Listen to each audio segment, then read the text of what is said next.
Ya, oke, selamat siang Mas Sonia. Oke, Ibu akan review kembali dari mulai bab 1. Materi yang mid kemarin ya. Harusnya sih kamu udah kuasai semua. Ini nanti Ibu akan kasih satu soal, kemudian nanti kamu akan mengerjakan, tapi kita kerjakan dulu sama-sama, baru soal berikutnya, baru nanti kalian kerja. Ya, nah nanti dari hasil pekerjaanmu itu, Ibu akan untuk perbaikan untuk nilai midnya yang ancur-ancur itu. Ya, jadi nanti akan diperbaiki untuk ini berapa poin nanti dilihat bisa masuk berapa poin. Usahakan itu bisa betul semua dan bisa dapat 100. Kalau kamu bisa betul semua dapat 100, berarti nanti Ibu akan kasih masuk nilainya juga di bab 1 lagi untuk nambahin rata-rata ulanganmu ya, supaya paling tidak nanti di raport semester lebih bagus begitu. Kalau nggak mau ya nggak apa-apa. Ya, kasih biasa aja asli gitu ya. Oke ya. Siap ya? Perhatikan baik-baik ya. Kembali ke kita punya channel di mana? English Smart Open Beda. Mantap lah ya. Oke, kita ulang kembali nih. Nggak pakai di sweet. Ya.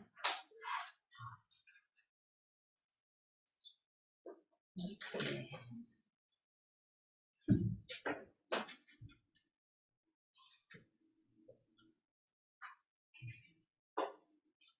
Ya.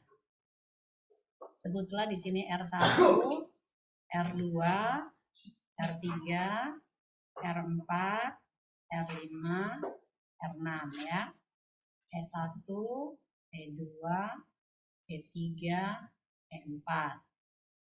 A, B, C, D.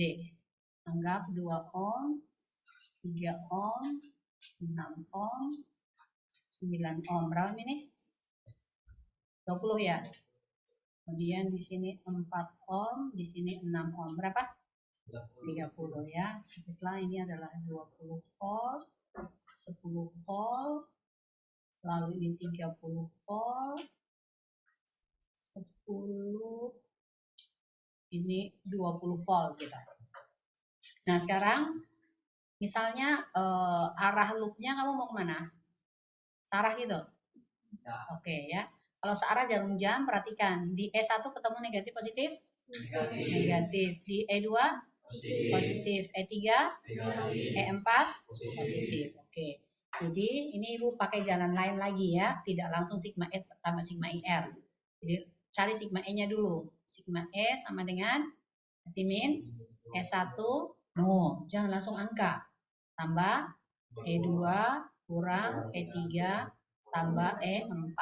Oke, berarti sama dengan min 20 terus tambah 10 kurang 30 tambah 20. Ini dalam volt. Oke, berarti sama dengan berapa nih? Minus 20 volt ya. Lalu sigma R. Sigma R berarti semua R. Tidak ada hambatan dalam, ada R1 sampai R6. Berarti sama dengan R1 tambah R2 tambah R3 tambah R4 tambah R5 ditambah dengan R6 ya. Berarti sama dengan 2 tambah 3 tambah berapa? 6, 9, 4, 6 ohm ya. Udah cukup ya? Oke. Sama dengan berapa? 30 ya. Oke. 30 ohm. Nah, untuk cari I, kita punya kan sigma E ditambah sigma IR sama dengan 0 kan? Berarti sigma IR ini kan sama dengan minus sigma E kan? Jadi langsung aja I-nya kamu boleh tulis jadi minus sigma E dibagi dengan sigma R. Ya, seperti itu aja, nggak apa-apa. Berarti ini sama dengan min dari minus 20 volt dibagi 30 ohm. Sama dengan berapa? 2/3 ampere ya. 2/3. Misalnya kita mau cari VAD ya, VAD. Dari A ke D nih ya, dari A pergi di D. A, D.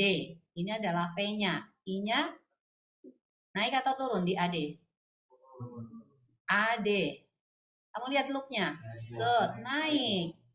I-nya naik ini ya. Ini I-nya naik. Ini adalah V-nya. Jadi VAD itu sama dengan apa? Sigma E ditambah dengan sigma I dikalikan R. Ini ketemu negatif atau positif dulu? Positif. E1. Berarti ini sama saja dengan E1. I dan V berlawanan arah. Berarti ini kita pakai minus. I dikalikan R yang dilalui adalah hanya ada R1. Berarti ini kalikan dengan R1. Min E1. E1 sorry, 20 volt ya. 20 volt. Lalu dikurangi I. I-nya berapa? 2/3 ampere. Dikalikan dengan R1-nya berapa? 2 ohm. Berarti sama dengan 20 volt dikurangi 4/3. 1/3 volt. Sama dengan berapa? 18 2/3 volt. Ya, seperti itu. Nah, misalnya lagi yang ditanyakan adalah daya. Misalnya P4. P4 itu artinya P pada R4. Rumusnya P itu apa? Oh, jangan kamu pakai V kuadrat. Capek-capeknya kamu cari I baru kamu pakai V kuadrat per R. Hah? Apa coba? Pakai yang mana? I kuadrat R itu lebih gampang karena I-nya udah dapat, R-nya udah dapat. Kalau kamu pakai VIP berarti harus cari voltasenya dulu, repot, jangan ya. Ya, tapi nggak apa-apa sih, V dikalikan I boleh. V pada R4 itu kan berarti I dikalikan R4 dikalikan dengan I kan? I kali I kuadrat kan ya? Kembali lagi sih ke sini ya, nggak ada masalah. Oke, berarti ini sekarang kita kasih masuk nih. I-nya berapa? 2/3 dipangkatkan 2 ya. Ampere ini pangkat 2. Dikalikan R-nya berapa? R4. R4 berapa? 9. 9 ohm. Oke. 2/3 pangkat 2? 4/9. Ampere kuadrat kali 9 ohm. 9-nya boleh coret nggak? Boleh. Hasilnya berarti 4. Satuannya ampere kuadrat, ohm itu adalah iya, watt. Seperti itu. Bisa? Ya, oke ya, bisa ya. Dicermati, silahkan. Kalau mau mencermati, silahkan di freeze dulu. Ya. Kalau mau dicermati, perhatikan ya. Ya, perhatikan. Kalau kamu nggak mau perhatikan, ya repot lah. Searah jarum jam. Di E1 ketemu positif atau negatif? E2 ketemu apa? E3 ketemu? E4? Ya. Sigma E. E1 positif, berarti? Terus? Tambah? Kurang? Tambah? Ya. E1 berapa? 20 volt. E2? 30 volt. E3? 10 volt. E4? 40 volt. Oke? 30 kurang 10? Tambah 20? Tambah 40? 80 volt. Lalu sigma R. Ada berapa R di sini? 8. Berarti R1 tambah R2 tambah R3 tambah R4 tambah R5 tambah R6 tambah R7 tambah R8. R1-nya berapa? 3 tambah 4 tambah 2 tambah 6 tambah 5 tambah 2 tambah 8 tambah 10. Ini dalam ohm. 4 tambah 6 10. 3 tambah 2 tambah 5 10. Ini 10, ini 10. 2 tambah 8 10. 1 2 3 4 10. Berapa? Nah, iya. Ya kan? I tadi rumusnya apa? Sigma E minus, jangan lupa. Dibagi dengan sigma R. Ibu sudah kasih ingat loh tadi loh ya. Ya, berarti minus berapa? 80 volt dibagi 40 ohm sama dengan min 2 ampere. Ini sudah cara paling gampang nih. Ya. Nah, sekarang yang dicari dari mana ke mana? R berapa ini? 4. Ini R berapa? 5 ya. Oke. Nah, sekarang untuk dari B ke C nih. Dari B ke C. B, C. Ini E berapa? E3 ya. Dari B ke C ini untuk voltasenya, Ibu pakai warna biru. warna hijau. V-nya ini dari B ke C. Kemudian arusnya dari mana ke mana tuh? Atas bawah juga loh. Searah atau berlawanan arah? Searah, berarti plus IR ya. Jadi ini V, BC itu berarti sama dengan apa? Sigma E ditambah dengan sigma IR. Ketemu apa? Min atau plus? Min, berarti minus E3. I dengan V-nya searah, berarti ini I. R-nya ada berapa? 2 kan? R4 ditambah dengan R5. E3-nya berapa volt? Min 10 volt. I-nya berapa? Minus 2 ampere. R4 berapa? 6. R5? 5 ohm. 6 tambah 5? 11 kali 2? 22. Jadi ini berarti min 10 volt minus 22 volt. Berapa? Minus 32 volt. Nah, berikutnya untuk cari P7. P itu rumusnya apa? I kuadrat R. Jadi kalau P7 berarti kita pakai R7. I-nya berapa? Min 2 ampere pangkat 2. R7-nya berapa? 8. 2 pangkat 2? 4 kali 8. Nah, ya sudah. Ini ohm ya. Berarti berapa? 32 watt. Susahnya di mana coba? Sudah diulang berulang kali loh ya. Ini udah cara paling gampang sekali. Kamu udah dipisahkan dulu sigma X, sigma E. Tapi ini kalau kamu ingat, kenapa bisa minus? Tadi kan ibu udah bilang bahwa sigma E ditambah sigma IR sama dengan 0. Ini kalau pindah sana, plus kalau pindah jadi apa? Min. Jadi sigma IR sama dengan min sigma E. Maka I sama aja min sigma E dibagi dengan sigma R. Jangan kamu ingat yang V sama dengan I dikalikan R, lalu I sama dengan V per R. Ini di hukum Ohm yang berdiri sendiri, bukan di rangkaian tertutup yang dipegang beberapa elemen. Ini kita udah pakai hukum Kirchhoff 2. Gitu loh. Ya. Ya, oke ya. Sampai di situ ya ini ya untuk yang ke sekian kalinya ya. Jadi yang betul semua berarti nanti ada plus 9 untuk di mid semesternya. Tetapi tidak bisa nilainya melewati KKM. Maksimal hanya di KKM. Kemudian ini juga tidak berlalu dengan sia-sia, berarti ada 2 nilai yang itu ambil. Malah 3 loh. Meremedial, ulangan 1 loop, kemudian tambah lagi nilai ulangan lagi untuk bab 1, tambah lagi untuk remedial mid-nya. Harusnya nggak ada remedial. Ya, jadi kalau yang nggak mau ya nggak apa-apa. Ya, tapi ini tidak ada remedial loh ya. Yang ini nggak ada remedial. Masa remedial lagi gitu ya. Ya. Oke. Ya. Sekarang Ibu akan stop share yang ini. Lalu kita masuk di bab 4, induksi elektromagnetik ya. Oke. Siap-siap buka semua bab 4 halaman 92.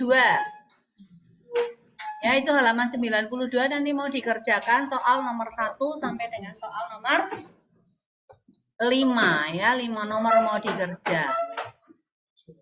Oke, kita masuk di induksi elektromagnetik ya.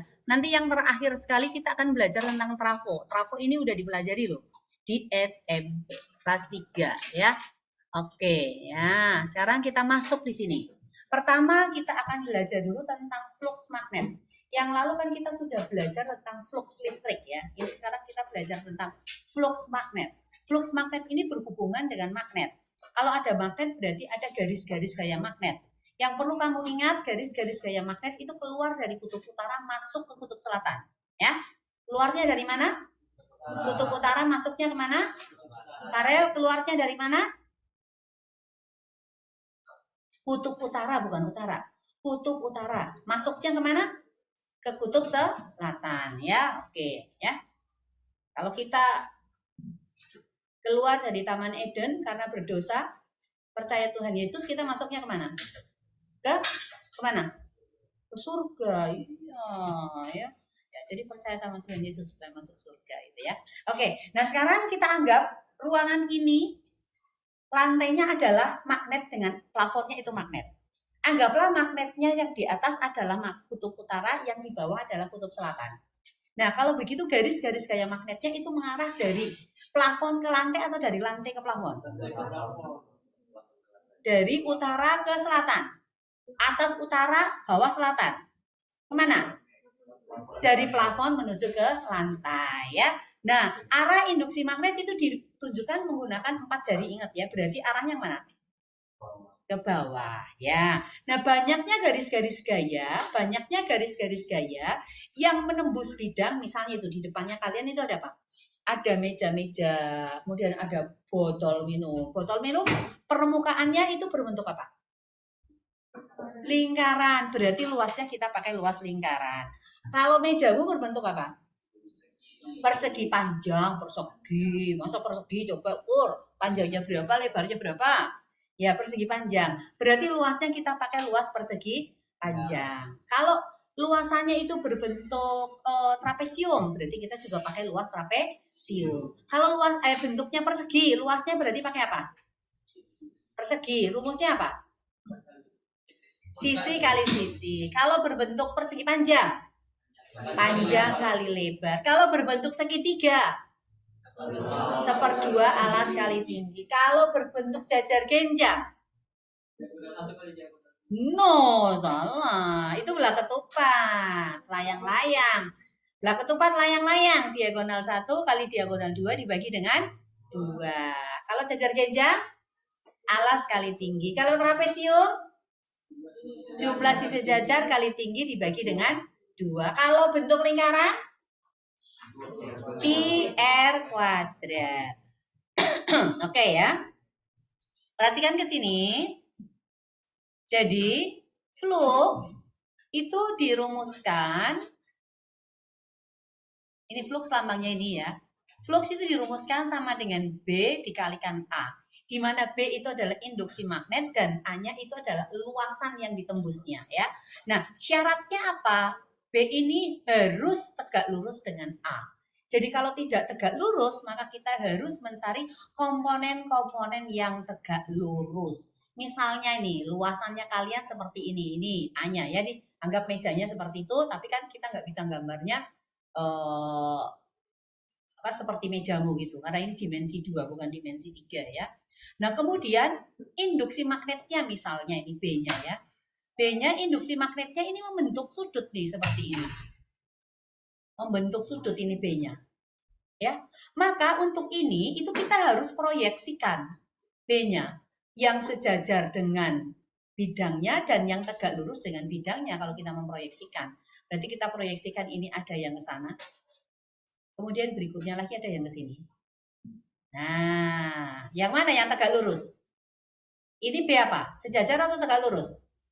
Sejajar. Yang ini B tegak lurus. Sekarang Ibu akan bikin pertolongan ini ya. Bikin pertolongan di sini. Nah, sini berarti siku-siku nih. Kalau sudut ini kita sebut theta. Segitiga siku-siku ini. Hubungan antara B tegak lurus dengan B kira-kira apa? B ini kalau dalam segitiga ini ya, sisi samping atau sisi miring atau sisi depan? Miring. B tegak lurus sisi depan atau sisi samping? Samping. Kalau sami perbandingan trigonometri apa? Kos ya, demi nenek Sami pergi ke desa, ingat sin demi kos Sami tan desa itu ya. Nanti kalau enggak Ibu bikinkan cerita ya. Si Farel rindu sama nenek Sami gitu ya. Karena apa? Waktu baby dijaga sama nenek Sami, maminya sibuk cari uang sama papinya. Ya, selalu digendong tuh nenek Sami, kasihan sekali loh ya. Kasihan sekali itu waktu si Farel baby, bukan Farel yang ini ya. Farel yang lain itu ya. Ada itu namanya Farel itu ya. Weh, nakal sekali tuh Farel waktu baby. Kenapa? Maunya digendong terus sama nenek Sami. Nenek Sami udah cuci baju, masaknya, ngepel, wes keringat setengah mati. Masih nangis terus. Akhirnya apa? Disembunyikanlah si Farel ke ketiaknya nenek Sami. Weh, enggak lama tidur tuh. Jadi setiap kali Farel rewel, dikasih masuk di ketiaknya nenek Sami, dia tidur gitu lah. Weh, lama-lama apa? Candu tuh si Farelnya. Nenek Sami liburan pulang ke desa. Farel nggak mau tidur, nangis terus. Sampai demam. Mama papanya bingung. Aduh, kenapa ini? Wah, kita harus nyusul nenek Sami. Kayaknya rindu deh sama nenek Sami. Begitu nyusul ke kampungnya nenek Sami di desa sana yang jauh sekali.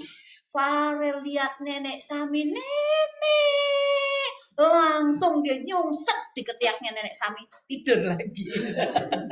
Ya, demi nenek Sami pergi ke desa. Sin? Loh, kok Farel? Bukan Farel. Sin demi kos Sami tan desa. Ya, ingat ya.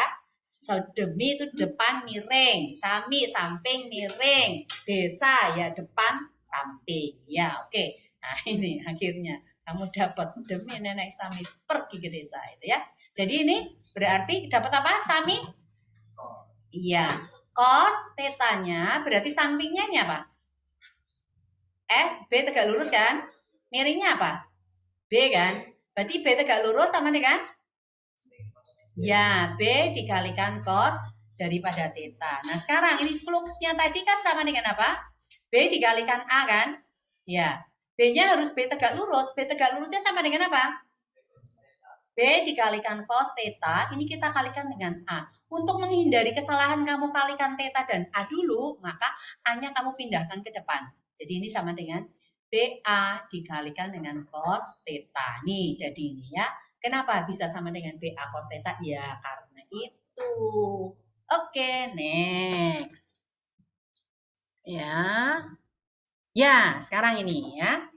Perubahan garis-garis gaya listrik itu mempengaruhi magnet. Sama, sekarang ini yang dirubah-rubah, ini adalah magnetnya. Di sekitar magnet itu kan ada garis-garis gaya magnet yang arahnya dari utara ke selatan. Kalau kita gerak-gerakkan magnetnya, itu terjadi perubahan jumlah garis-garis gaya yang menembus kepada kumparan. Nah, terjadinya perubahan garis-garis gaya yang menembus kumparan, ini mengakibatkan galvanometer yang tadinya tidak bergerak, pada saat magnet ini bergerak masuk, jadi pada saat dia masuk, itu berarti ada perubahan garis-garis gaya, ternyata galvanometernya menjadi bergerak, menyimpang ke kanan, waktu utaranya masuk. Waktu selatan yang masuk, ternyata menyimpang ke kiri. Waktu magnetnya diam di dalam kumparan, kembali lagi ke arah nol. Jadi, pada saat magnet ini bergerak, ya, maka terjadi perubahan garis-garis gaya, menimbulkan arus pada kumparan. Nah, arus ini ditimbulkan karena terinduksi oleh perubahan garis-garis gaya ini, makanya arusnya kita namakan dengan arus induksi. Karena ada arus berarti ada tegangan. Nah, tegangan yang ditimbulkan itu juga dinamakan dengan tegangan induksi atau disebut dengan GGL induksi. GGL induksi itu lambangnya adalah apa yuk? Dibaca apa ini? Epsilon, huruf Latin namanya epsilon ya, epsilon ya, ya oke. Kalau yang ini tadi kan apa? Theta, lalu ini apa? Alpha, ini apa? Beta, ini apa? Gamma, ada lagi nanti zeta tapi jangan pakai N. Lalu kenapa? Ya, oke, zeta jangan pakai N itu ya. Ya, oke ya. Nah, sekarang, kenapa nggak mau hilang nih? Aduh, gimana caranya? Ya nanti dihilangin ya. Oke, sekarang kita lihat lagi yang berikutnya ya. Oke, nah ini untuk menentukan. Jadi ini ceritanya, ini cerita. Ada kawat berbentuk segi 4, lilitan ya. Ini cuma satu lilitan sih ya. Masuk di dalam medan magnet. Jadi bisa medan magnetnya bergerak di dalam kumparan, bisa kumparan yang bergerak di dalam medan magnet. Salah satunya, ya. Gerak kumparan di dalam medan magnet yang tetap itu juga akan menimbulkan GGL induksi pada kumparan. Gerak magnet di dalam kumparan yang tetap itu juga akan menimbulkan GGL induksi pada kumparan. Nah, sekarang matanya mau tutup lagi gini. Gimana? Semangat dong, ya. Semangat, ya. supaya tidak hancur lebur gitu ya. Nah, sekarang kita menggunakannya untuk menentukan arah arus pada kumparan, arah arus induksinya, kita menggunakan tangan kanan lagi ya. Yuk, halo. Ya, siapa yang masih punya tangan kanan? Coba angkat. Yang nggak punya tangan kanan, pinjam tangan kanannya temannya. Ya temannya ya udah, anggaplah dia berdua gitu ya. Ya, oke, sekarang.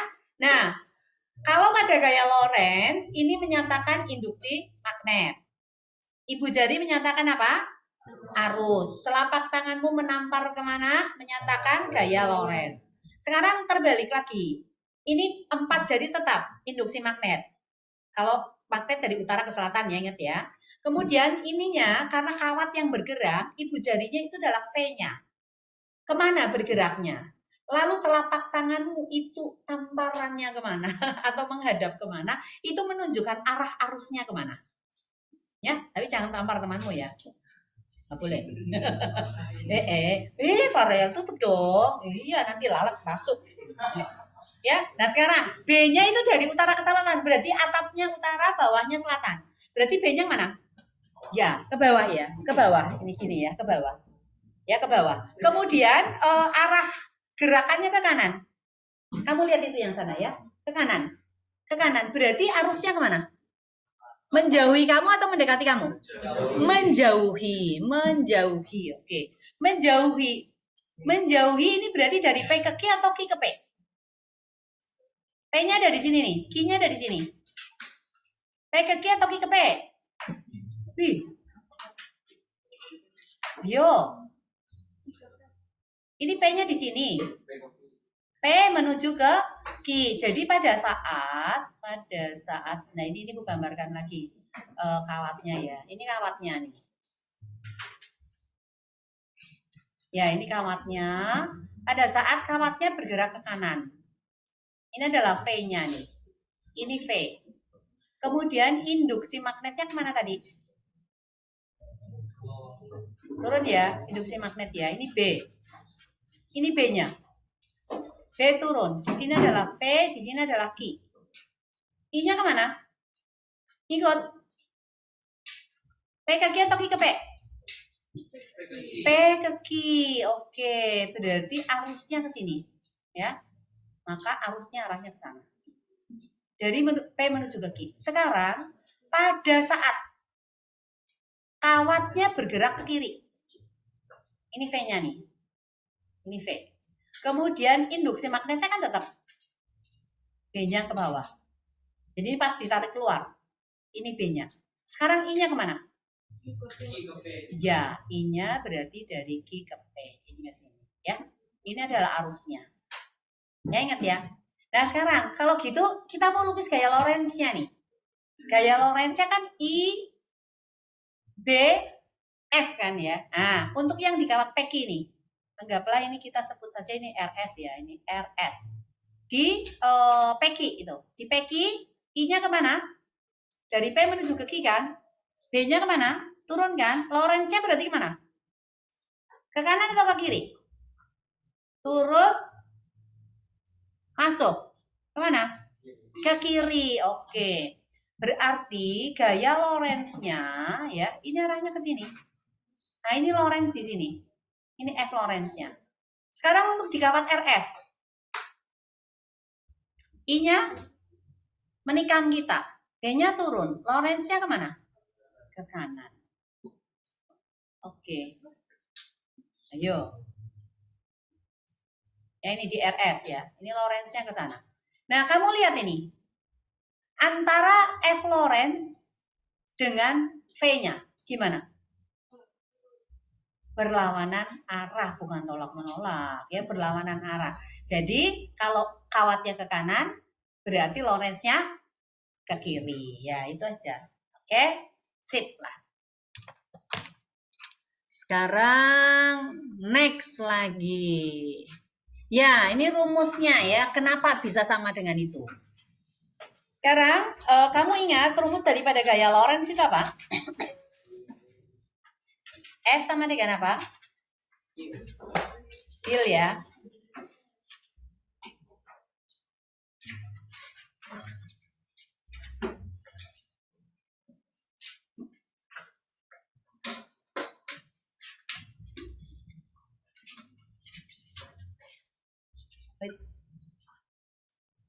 Ya.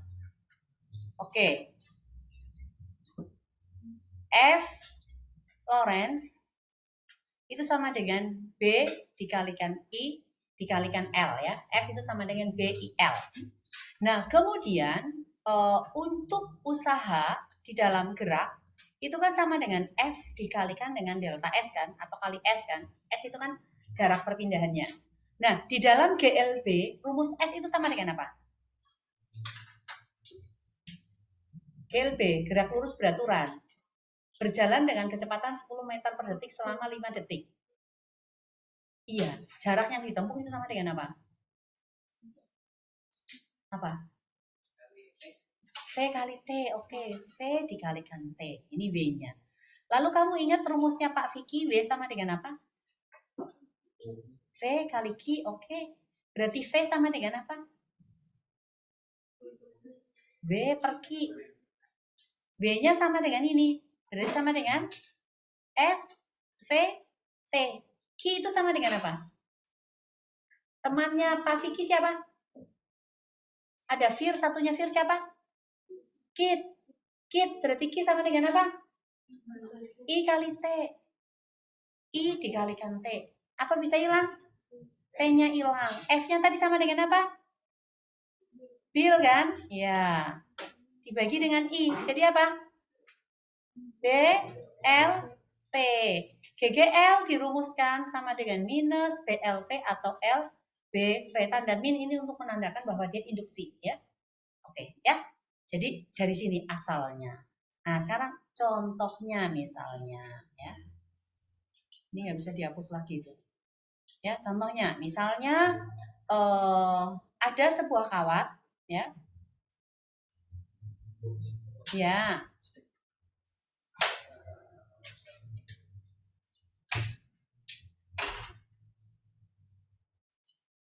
Oke. Ini masuk di dalam medan magnet. Nah, kita pakai ini aja arahnya. Ya, arahnya turun ya. Ini B-nya. B-nya misalnya sama dengan 20 Tesla gitu ya. Panjang kawatnya ini misalnya L-nya sama dengan 20 cm gitu. Ya. Kemudian ini bergerak dengan kecepatan V-nya misalnya sama dengan 4 meter per sekon. Nah, kawat ini punya hambatan misalnya sama dengan 4 ohm. Ditanyakan arusnya itu sama dengan berapa? Besar arus yang mengalir pada sini. Ya, nah, untuk mencari arus ada I, ada R, berarti I sama dengan apa? Tadi GGL sama dengan apa? GGL sama dengan min L, B, V. Tapi ingat, GGL itu juga sama dengan apa di hukum Ohm? Temannya Pak Vicky tadi apa? Fir ya, berarti sama dengan I dikalikan R kan? Maka I sama dengan apa? GGL dibagi dengan hambatan. Nah, GGL ini sama dengan min L, BV. Dibagi dengan R. L-nya berapa? 20 cm. Berarti 20, 10 pangkat minus 2 meter. B-nya berapa Tesla? 20 Tesla. Kecepatannya berapa? 4 meter per sekon. Hambatannya berapa?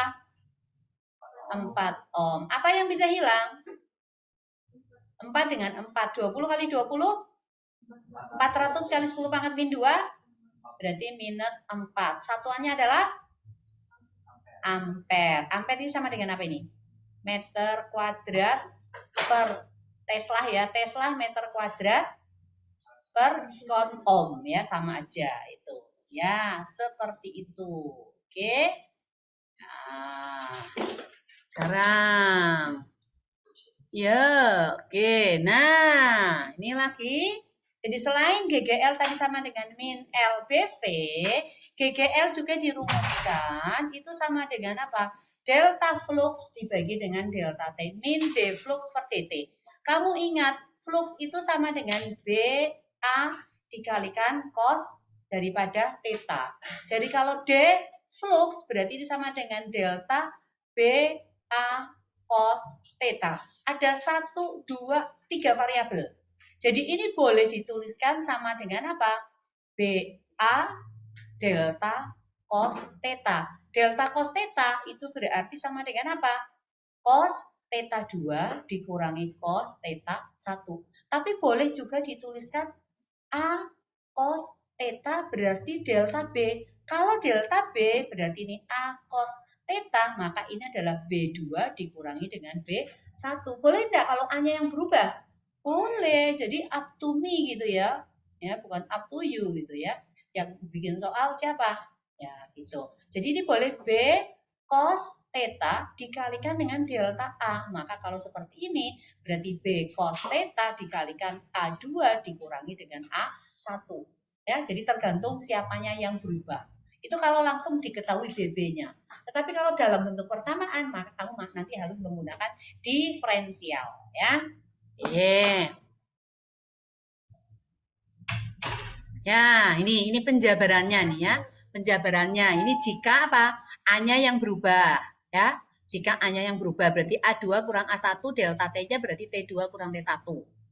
Berikutnya, ini jika B-nya yang berubah, ya. Jika B-nya yang berubah. Yang berikutnya lagi, ini jika theta-nya yang berubah. Ketambahan huruf N itu kalau lilitannya lebih dari 1, ya. Jika lilitannya lebih dari 1. Oke, ya sekarang kita masuk di hukum Lenz. Di hukum Lenz, ya ini tadi sebetulnya soalnya udah Ibu kasih tadi ya. Nah ini gerak kawat. Ini V-nya, ini V. Jadi gaya Lorentz itu berlawanan dengan kecepatan. Nah kalau seperti ini B-nya kalau cross kemarin kita punya perjanjian apa? Keluar atau masuk? Keluar ya, B-nya keluar. B-nya ini. B-nya keluar, V-nya ke sana. Arusnya berarti dari mana ke mana? A ke B atau B ke A?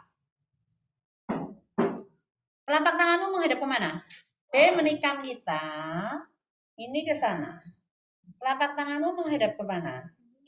Ke bawah. Berarti dari A menuju ke B ya. Jangan salah arahnya. Besarnya benar, kalau arahnya salah, salah nih ya. Berarti ini I-nya ya. Ya. Ya. Oke. Nah, sekarang masuk di sini. Di induktansi diri. Jadi di dalam solenoida itu GGL-nya itu dirumuskan min L DI per DT atau delta I per delta T sama aja ya. Nah, kalau kita cari L itu berarti sama dengan GGL dibagi dengan DI per DT. GGL satuannya apa? Volt kan? Lalu I satuannya apa? Ampere. T satuannya apa? Berarti ampere per skon di sini. Nah, satuan daripada induktansi diri L itu adalah lambangnya H besar atau namanya Henry. Itu artinya 1 Henry berarti 1 volt skon per ampere. Volt per ampere jadi apa? Ada yang ingat enggak? Volt per ampere jadi apa? Ohm. Oke, berarti boleh 1 ohm skon. Ya, bisa juga ya. Ya, itu tentang induktansi diri. Nah, nanti di bab 5, bab 1 kan kita sudah belajar tentang arus arah itu berhubungan dengan resistor kan. Bab 2 kita belajar juga tentang rangkaian kapasitor. Lalu di bab 4 ini kita belajar juga tentang induktor. Nah, nanti di bab 5 ini antara resistor, kapasitor, dan induktor itu akan digabung jadi satu. Namanya rangkaian RLC. Di rangkaian arus bolak-balik. Nanti, Pi. Minggu depan, Pi. Hah? R itu resistor. L itu induktor. C itu kapasitor. Iya, silakan Ivana. Ya, nah ini sekarang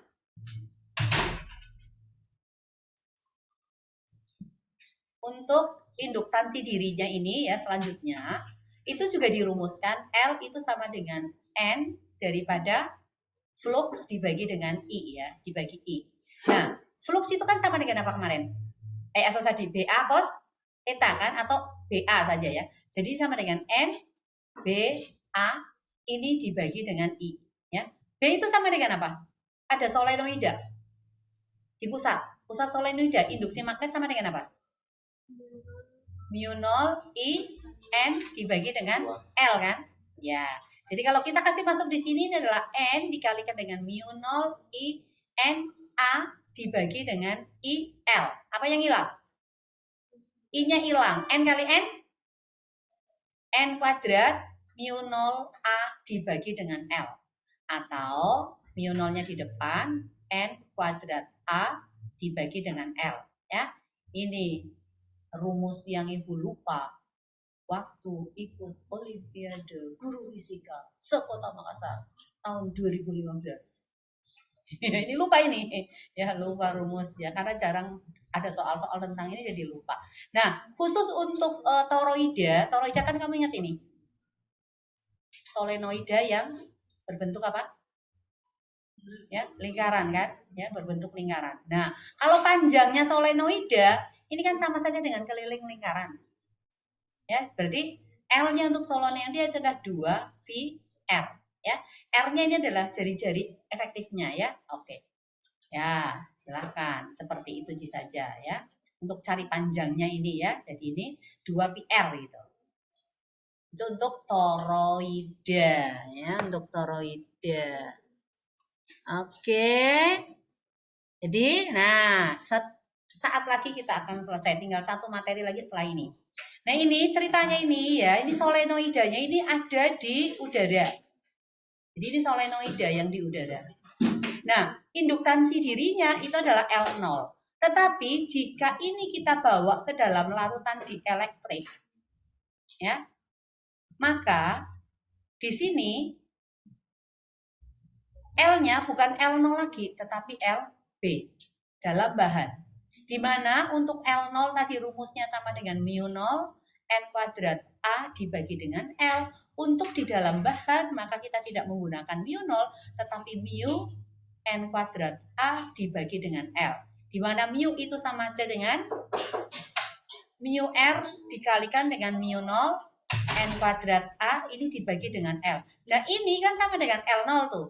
Maka ini LB sama dengan mu R dikalikan L0. Atau mu R sama dengan LB bagi L0 atau LB sama dengan ini ya. Oke? Oke. Sekarang energi. Energi pada induktor. Kalau pada kapasitor, energinya itu dirumuskan sama dengan 1/2 CV kuadrat. Nah, identik untuk induktor. C-nya kamu ganti L, V-nya kamu ganti I. Jadi 1/2 LI kuadrat Joule. Nah, kita mau lihat satuannya tuh. V sama dengan 1/2 LI kuadrat. V satuannya adalah Joule. L satuannya tadi apa? Henry kan? I satuannya apa? Ampere. Berarti 1 Joule sama dengan 1 Henry ampere kuadrat. Ya? Kalau yang di sini apa? Farad volt kuadrat ya. Sekarang kita masuk di bagian berikutnya yaitu tentang generator. Generator ada dua, ada generator arus bolak-balik dan ada generator arus arah. Arus bolak-balik ini ya, bentuk grafiknya ini adalah grafik apa? Kalau di trigonometri grafik sin, maka persamaan daripada GGL-nya di sini itu sama dengan N B A omega cos sin omega T ya. Sin omega T. Sin omega T di mana omega itu sama dengan 2 pi F ya. Nah, ini boleh dirumuskan sama dengan EM epsilon M dikalikan dengan sin omega T. Ya, jadi EM-nya itu berarti sama dengan N B A omega ya, omeganya sama dengan 2 pi F. Itu untuk generator. Nah, generator arus arah sekarang. Kita masuk di generator arus arah. Ya, ini bentuk grafiknya seperti ini. Nah, prinsip kerja dari generator arus arah dan arus bolak-balik nanti kamu belajar sendiri ya. Cari di YouTube banyak itu. Nah, ini bedanya apa? Pada generator arus arah ini cincinnya enggak full, pakai setengah cincin terpotong di sini ya. Bedanya itu, Ci. Nah, kita masuk di materi terakhir.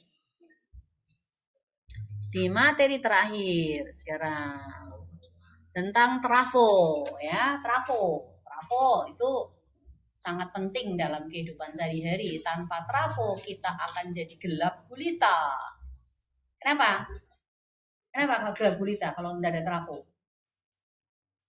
Pembangkit listrik perlu trafo, penyaluran tenaga listrik perlu trafo. Kamu bayangin kalau nggak ada trafo di tiang listrik, langsung dari sumber listrik masuk ke rumah-rumah. Wih, berapa ribu volt itu, ya? Masuk, terbakar, langsung hangus lah semua kita punya rumah. Alat-alat semua hancur gitu ya. Nah, diperlukanlah trafo ya. Nah, trafo itu adalah apa? Siapa yang ingat trafo pelajaran SMP tuh? Memiliki berapa lilitan? Ada berapa lilitan di dalam trafo? Masa enggak ada yang ingat? Ada berapa lilitan? Loh kok 12? Ibu gambar berapa ini? Ada berapa solenoida ini? 2. Yang satunya untuk masukkan input, yang satunya untuk output. Di trafo itu hanya terdiri dari 2 lilitan ya, trafo. Nah, kebutuhan primer itu kebutuhan pokok. Jadi yang ini lilitan pokoknya yang berhubungan dengan sumber listrik itu kita namakan dengan lilitan primer, yang ini kita namakan dengan lilitan apa, Beng? Sekunder. Jadi jumlah lilitannya di sini berarti NP, yang ini adalah NS. Jadi kalau tegangan masukannya maka ini adalah VP, tegangan keluarannya apa? PS. Arus masukannya adalah IP, maka arus keluarannya adalah IS. Daya masukan adalah P primer, daya keluaran adalah P sekunder. Oke ya. Nah,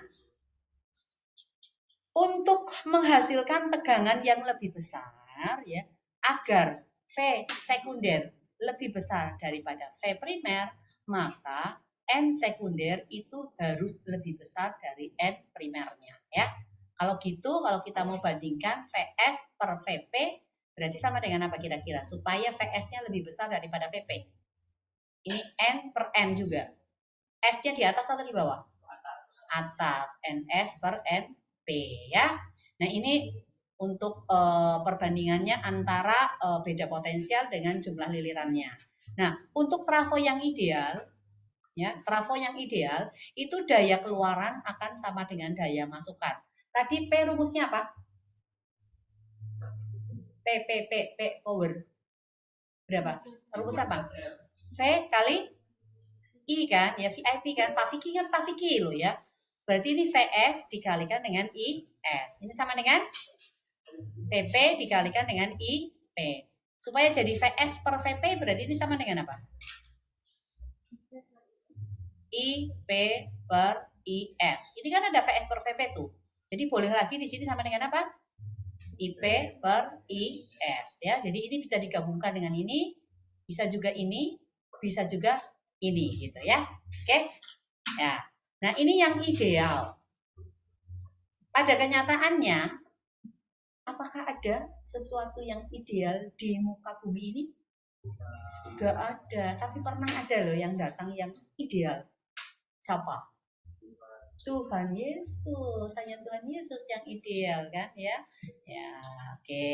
Sekarang berikutnya, karena nggak ada yang ideal, nggak ada yang sempurna di dunia ini, demikian juga dengan trafo, berarti daya keluaran itu pasti akan lebih kecil daripada daya masukan. Jika seperti itu, maka akan ada efisiensi daripada trafo tersebut. Besarnya efisiensi itu sama dengan daya keluaran dibanding daya masukan, kita kalikan dengan 100%, tapi enggak dalam persen juga enggak ada masalah ya. Nah, sekarang bagaimana hubungannya? Untuk efisiensi tadi sama dengan PS dibagi dengan PP. Ini kita naikkan ke sini. Berarti eta PP sama dengan PS. Jadi eta VP IP akan sama dengan apa? VS IS ya. Nah, kalau kalian mencari I ya, nggak boleh langsung pakai perbandingan, harus pakai efisiensi ini ya, harus pakai efisiensi. Ini juga boleh ditulis eta NP, IP bisa sama dengan NS, IS. Jangan lupa etanya ya. Jadi di dalam trafo yang tidak ideal itu tetap berlaku VP per VS sama dengan NP per NS. Tetap berlaku ya. Contohnya ini sekarang di trafo. Misalnya kita punya trafo dengan perbandingan lilitan primer dan lilitan sekunder. NP dibanding dengan NS anggaplah sama dengan 5 dibanding 9. Step up atau step down ini? Up ya. Lalu misalnya efisiensinya sama dengan 80%. Diketahui arus primernya sama dengan 2 ampere, lalu V sekundernya misalnya sama dengan 18 volt gitu. Yang ditanyakan itu adalah berapakah arus sekundernya, IS-nya berapa, dan VP-nya sama dengan berapa. Ya. Nah, kita cari VP dulu boleh. Jadi ini VP per VS. Tadi sama dengan apa? No, enggak boleh. Karena IP IS-nya kan kita belum tahu. Hanya baru tahu satu. Sama dengan apa? NP per NS. Kalau gitu maka VP akan sama dengan PS dikalikan dengan NP per NS. PS-nya berapa? 18 volt. Oke, NP per NS? 5 per 9. Berarti ketemu berapa? Loh, ini coret enggak? Nah, ngapain kamu kalikan? Berapa ini dicoret? 2. Berarti ketemu 10 volt. Nah, untuk cari I-nya, ya untuk cari IS, kalian bisa menggunakan langsung ini tadi. Eta PP sama dengan apa tadi? Eta P primer sama dengan P sekunder kan? Berarti eta PP IP sama dengan apa? PS IS kan? Maka IS akan sama dengan eta VP IP dibagi dengan VS. VP per VS sama dengan apa? NP per NS kan? Dikalikan dengan IP dikalikan dengan eta. Oke, masukkan. NP per NS berapa? 5 per 9. Arusnya IP-nya berapa? 2 ampere. Oke. Kemudian etanya berapa? 80% berarti apa? 8 per 10. Oke ya. Berarti sama dengan berapa? 40 kali 2, 88. 8 per 9 ampere. Ya, oke? Ya. Finish.